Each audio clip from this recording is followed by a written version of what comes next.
کسی کے لیے اندھے ہو جاتے ہیں، کسی کے لیے دیوانے ہو جاتے ہیں، تو کہتے ہیں صاحب ہم تو صرف اس کو جانتے ہیں، نہ قرآن، نہ حدیث، نہ دین، نہ پیغمبر، ہم تو صرف ان کو جانتے ہیں۔ نہیں، اس طرح کا عشق آپ کو جنت نہیں لے جا سکتا۔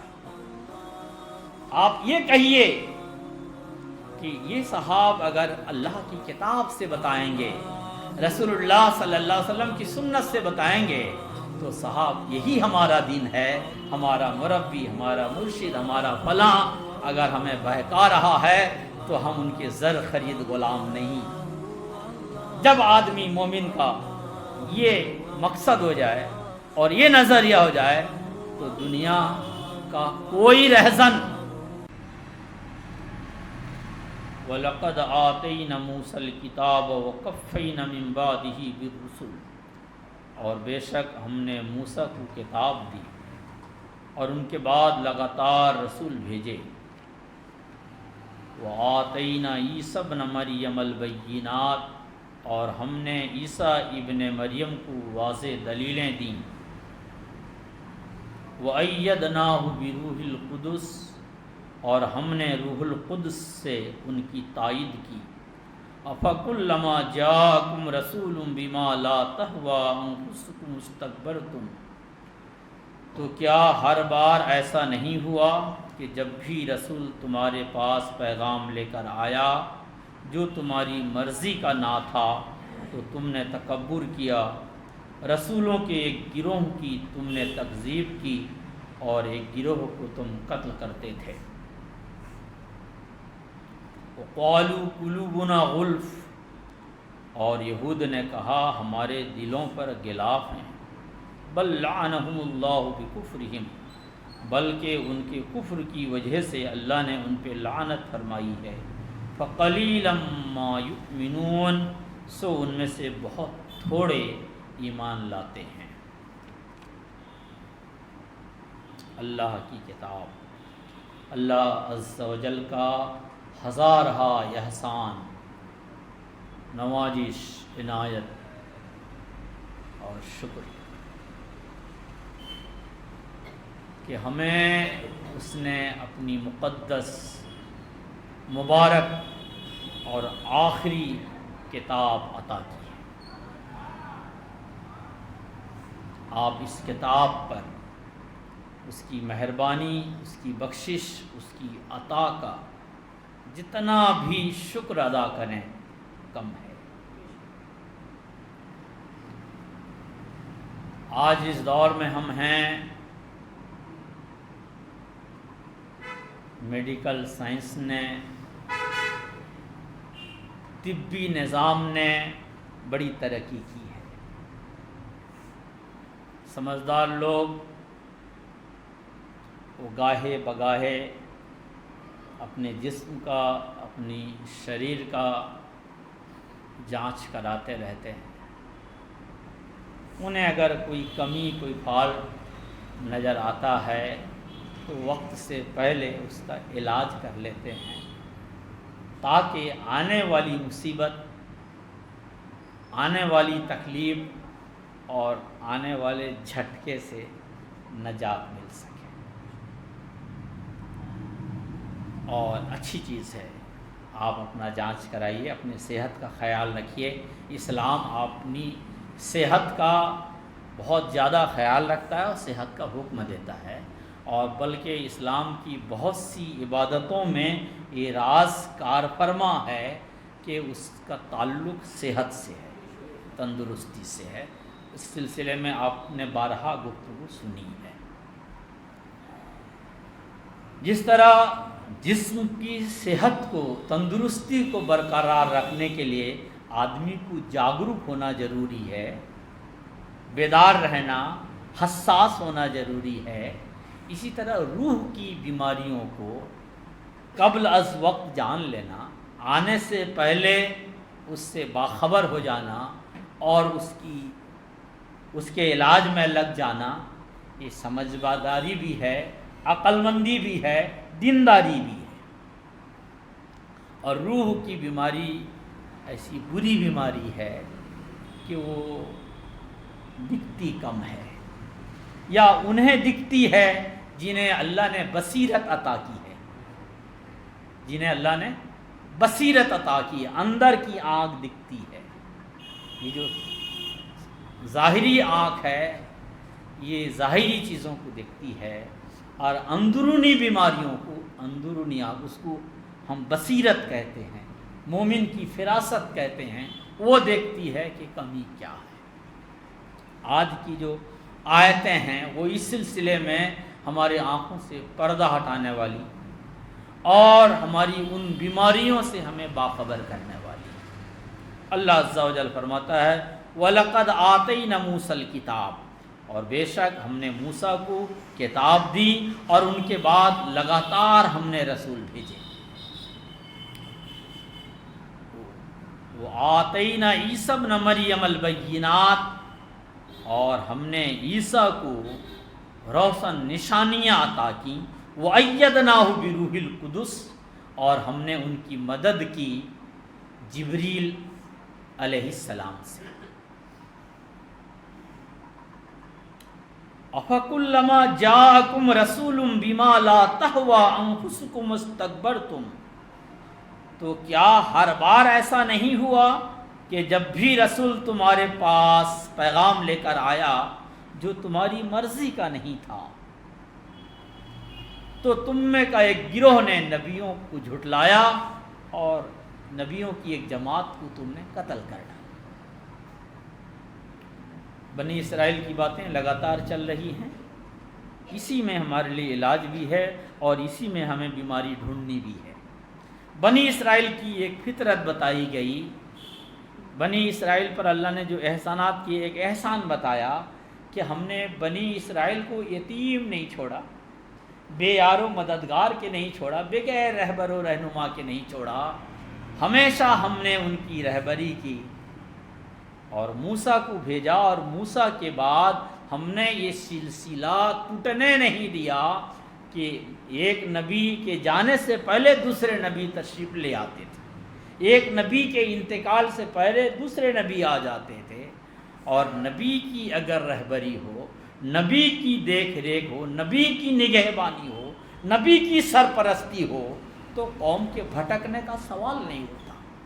اللہ عز و جل کا ہم پر احسان کہ اگر ہم کسی صحیح رہبر کے ساتھ ہو جاتے ہیں جو فقط اللہ کی بات کرتا ہے، اس کے حبیب صلی اللہ علیہ وآلہ وسلم کی بات کرتا ہے، حق بولتا ہے، اخلاص کے ساتھ بولتا ہے، منہ دیکھی بات نہیں کرتا، تو ایسے آدمی کی صحبت اگر ہمیں نصیب ہو جائے، سنگت اگر ہمیں نصیب ہو جائے، آپ سمجھیے زندگی کا معراج ہے، زندگی کی بہت بڑی نعمت ہے، اور وہ آدمی بہک نہیں سکتا۔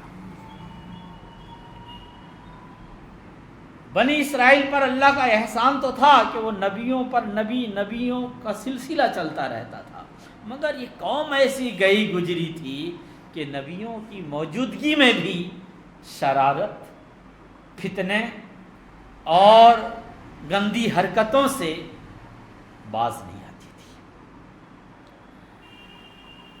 عیسیٰ علیہ السلام کو بھیجا روشن نشانیوں کے ساتھ۔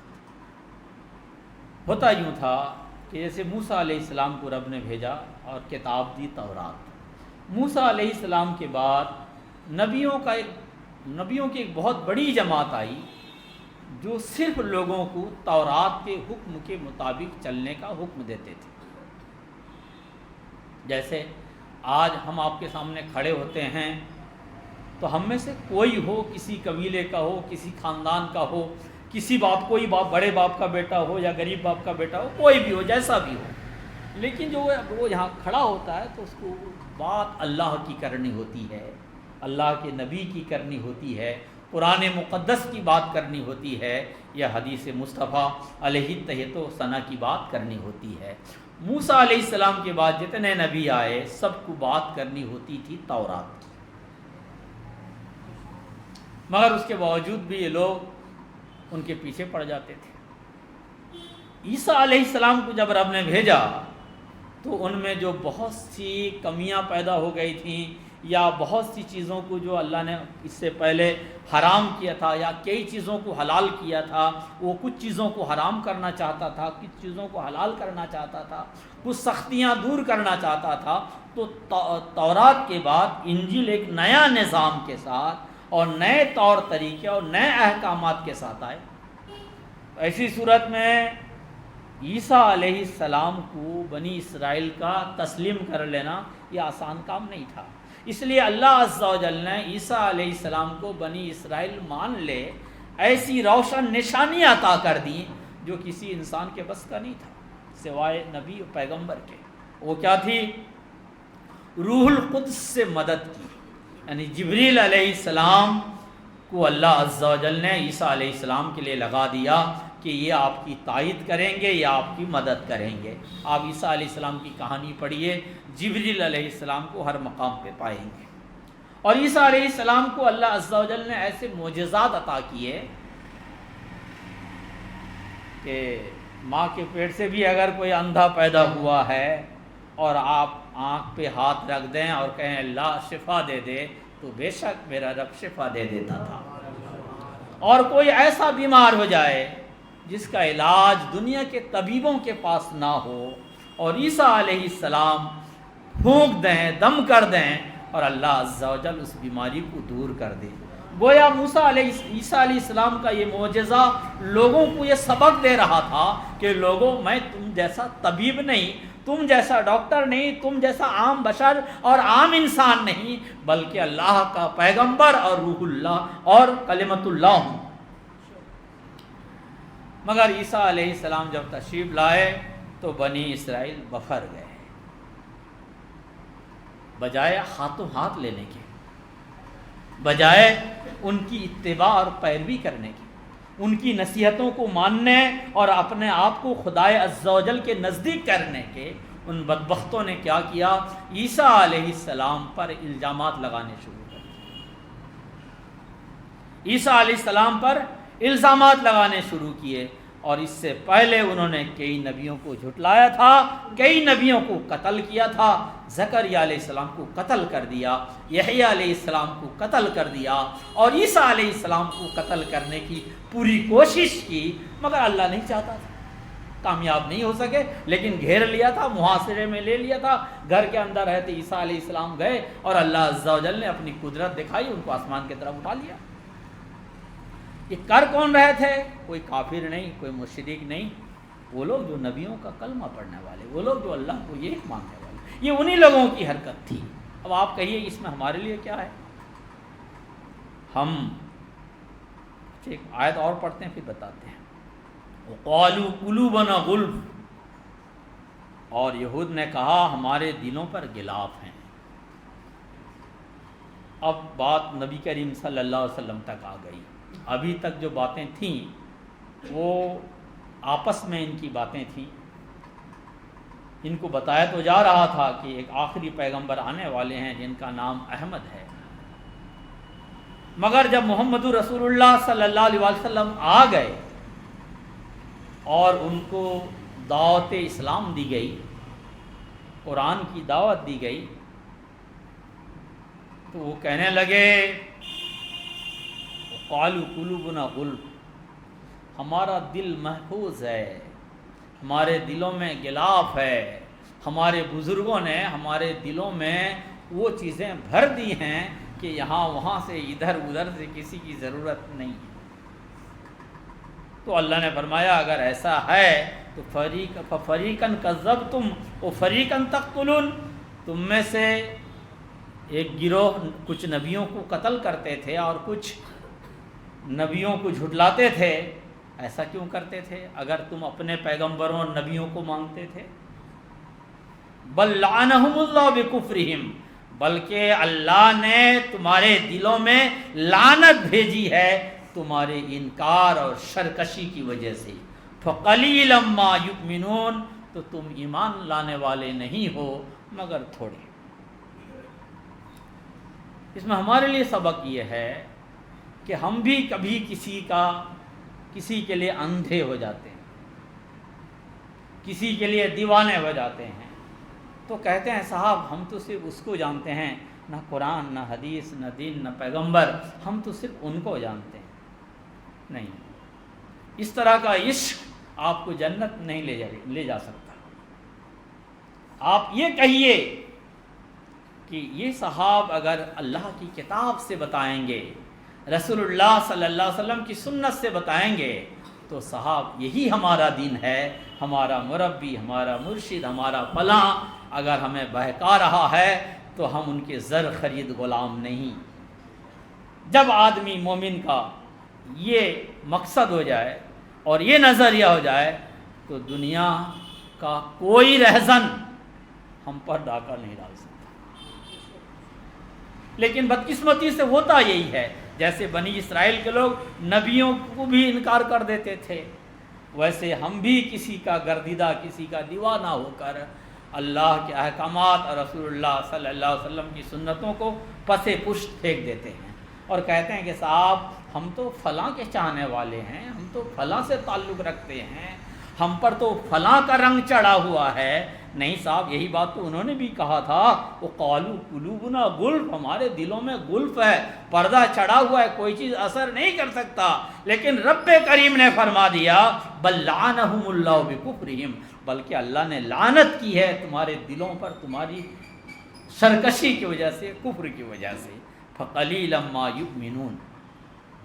ایک بات ہوئی. دوسری بات، وَلَمَّا جَاءَهُمْ كِتَابٌ مِّنْ عِندِ اللَّهِ مُصَدِّقٌ لِّمَا مَعَهُمْ، اور جب ان کے پاس اللہ کی طرف سے وہ کتاب آئی جو اس آسمانی کتاب کی تصدیق کرنے والی ہے.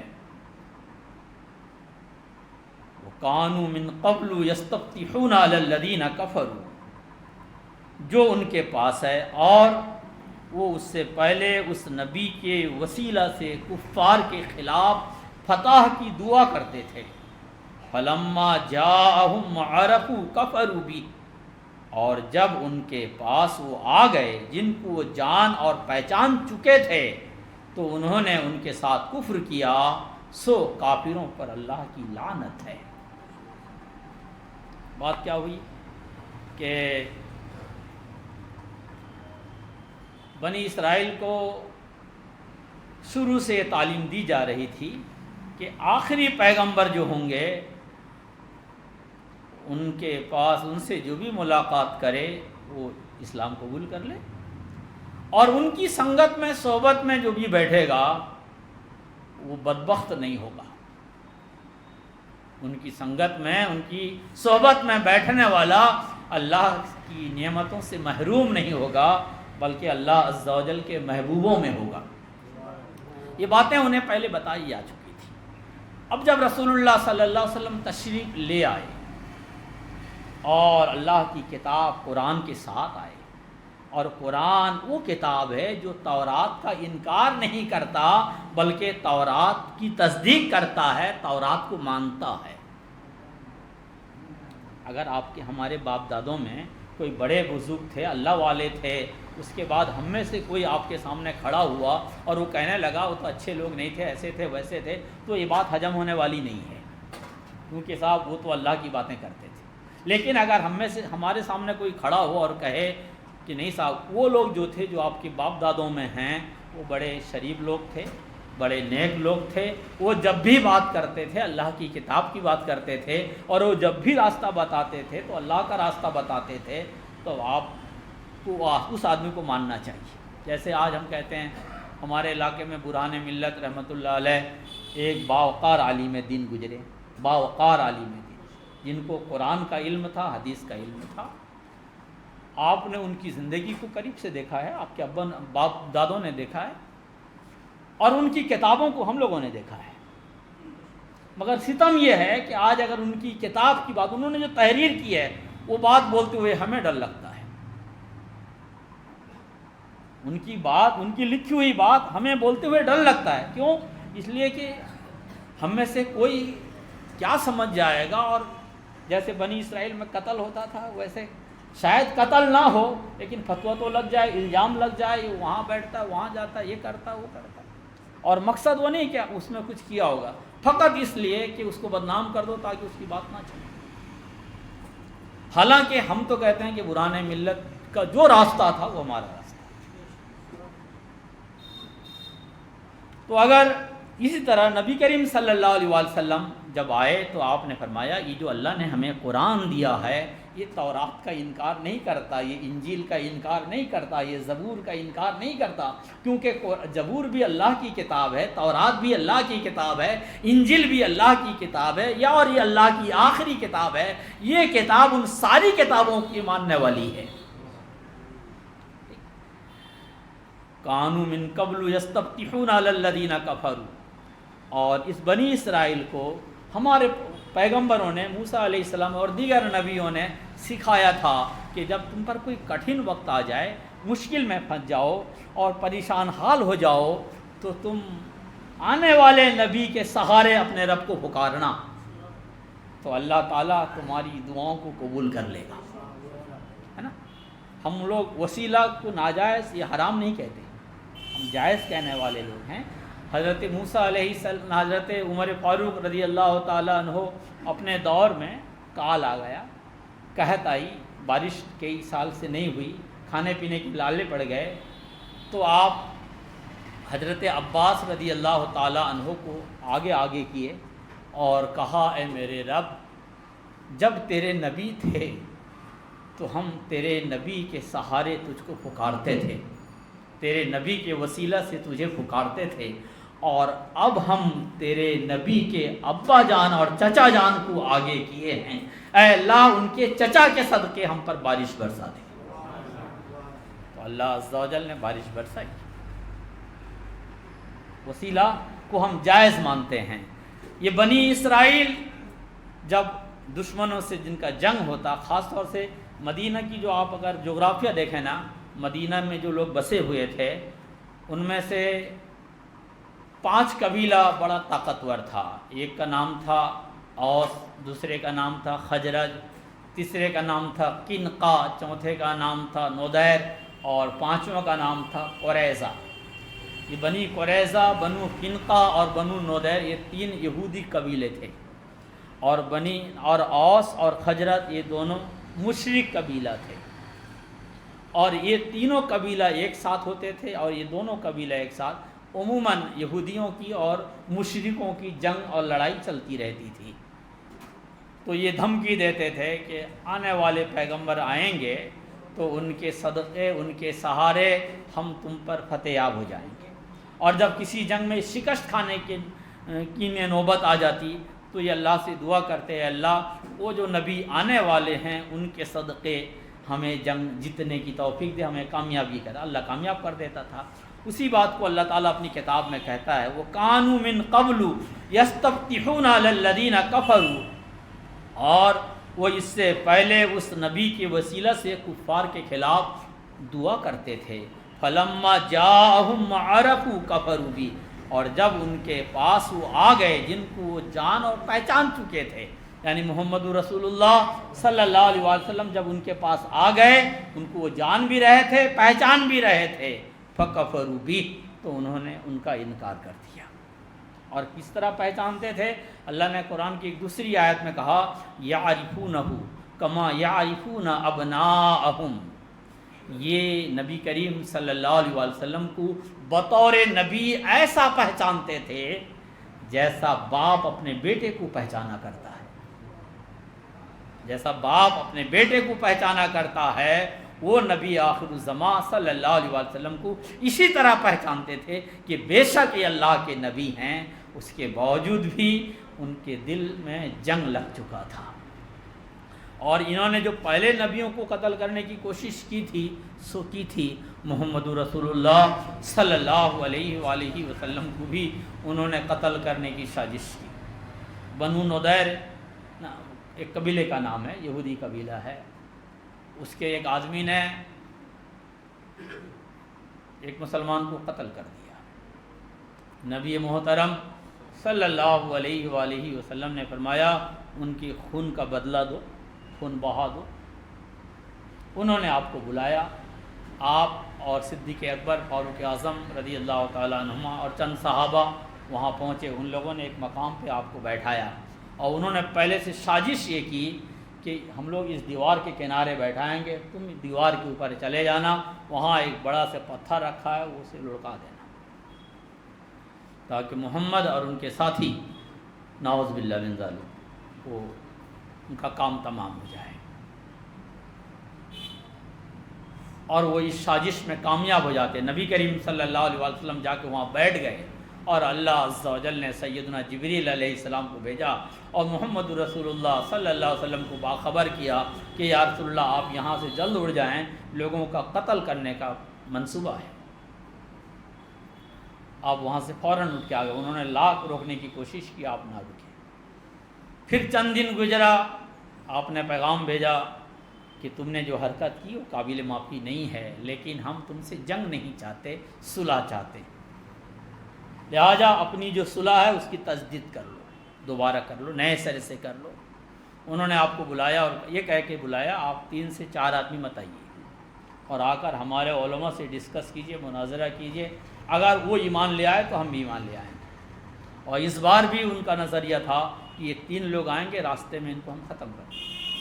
اللہ عز و جل نے آپ کو آگاہ کیا کہ راستے میں آپ کے قتل کی سازش ہے، آپ لوٹ آئے.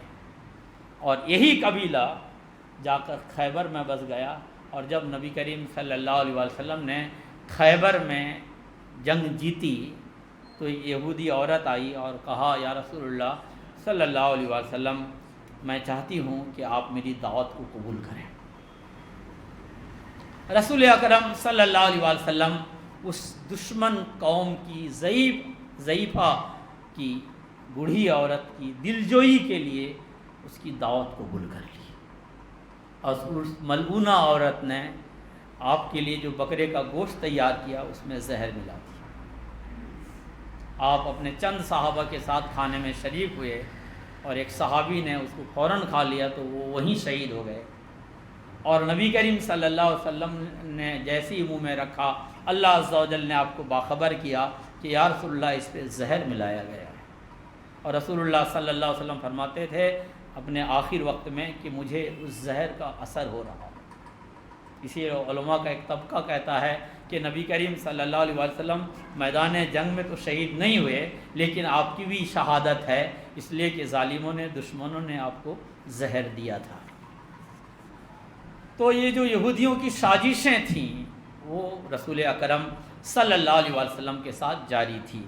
کل ان کانت لکم الدار الآخرۃ عند اللہ خالصۃ من دون الناس فتمنوا الموت ان کنتم صادقین.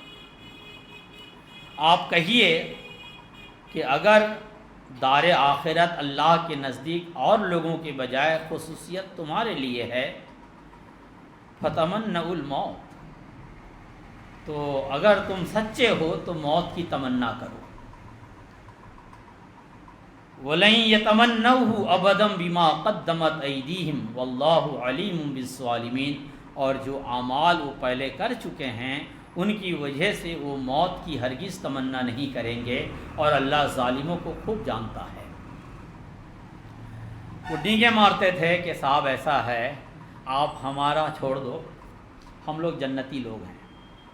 غور سے سنیے گا، بنی اسرائیل کی جو فطرت ہے نا وہ ہم میں کہیں نہ کہیں رستی بستی جا رہی ہے. ہمیں سمجھانا نصیحت کرنا چھوڑ دو، ہمیں اپنے حال میں چھوڑ دو، جنت ہمارے لیے ہے، ہم جنت کے لیے ہیں. اللہ عز و جل نے نبی کریم صلی اللہ علیہ وسلم سے کہا اگر تم جنتی لوگ ہو تو دنیا کی آزمائشوں میں کیوں ہو؟ اللہ سے دعا کرو موت آ جائے، پھر جنت تو ابا کی جاگیر ہے. تو اللہ عز و جل نے فرمایا وَلَن يَتَمَنَّوْهُ أَبَدًا بِمَا قَدَّمَتْ أَيْدِيهِمْ. وہ کبھی بھی موت کی تمنا نہیں کریں گے، اس لیے انہیں معلوم ہے ان کے سیاہ کارنامے. ان کو آج بھی اگر آپ کسی کو اچھی بات کی دعوت دیتے ہیں نا، دین کی دعوت دیتے ہیں اور وہ شیطانیت میں مغلوب ہو کر آپ کو فراٹے کے ساتھ اور چرب زبانی سے غلط جواب دیتا ہے، ذرا محبت سے کہیے گا کہ بھائی صاحب اگر اتنے اچھے بھلے ہو تو جنت میں تو نعمتیں ہی نعمت ہیں. یہاں اگرچہ خوشحال زندگی گزار رہے ہو لیکن پھر بھی تو مشقت کرنی پڑتی ہے، دوڑنا بھاگنا پڑتا ہے، وہاں تو بھوریں انتظار کر رہی ہیں، لہٰذا موت کی تمنا کرو اور چلے جاؤ. تب ان کو دین میں پھر تارے نظر آئیں گے کہ نہیں صاحب وہ جتنا اچھے ہم اپنے آپ کو بول رہے ہیں اتنے اچھے ہیں نہیں. رب نے فرمایا وَلَتَجِدَنَّهُمْ أَحْرَصَ النَّاسِ.